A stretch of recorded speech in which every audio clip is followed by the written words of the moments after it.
শুভ সন্ধ্যা বন্ধুরা। আশা করি আপনারা ভালোই আছেন। আমরাও ঠাকুরের দয়ায় ভালোই আছি।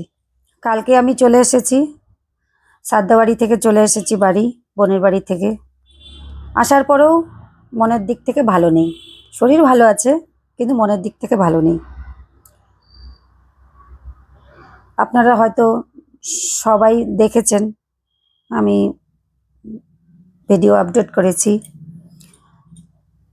আমার ছোট বোনের জামাই ছোট ছোট দুটো বাচ্চাকে রেখে চলে গেল। শুধু ওদের কথাই মনে হচ্ছে, আর কিছুই ভালো লাগছে না। তো ঠাকুরের কাছে কামনা করি যেন এরকম দিন যেন কারো না আসে, কারো যেন এরকম না হয়। কোনো সন্তান যেন বাবা মা না হারা হয়। সবাই যেন ভালো থাকে, বাচ্চারা বাবা মায়ের ছায়ায় যেন বড় হয়ে ওঠে। আর এই যে এখন বসেছি শার্টের বোতাম লাগাতে। পরশুদিন যখন যাব তখন দেখি শার্টটা বের করছিলাম, দেখি শার্টের বোতাম ভীষণ রাগারাগি করলো, বলে শার্টের বোতাম নেই। এই জন্য আজকে শার্টের বোতাম লাগাতে বসে পড়েছি।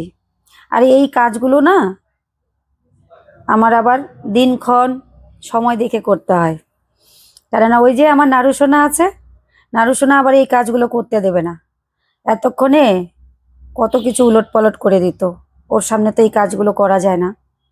এই জন্য ওকে এখন আমি ওর মার কাছে দিলাম, দিয়ে একটু এই সেলাইয়ের কাজটা নিয়ে বসলাম, যে শার্টের বোতামগুলো লাগিয়ে দিই, আরও দেখি কোনো কিছু আছে নাকি, সেই কাজগুলোও একটু করব। আজকেও আমি সেরকম না রান্নার ভিডিও না অন্য কিছু ভিডিও, কোনো কিছু ভিডিও দিইনি, ভালোই লাগছে না।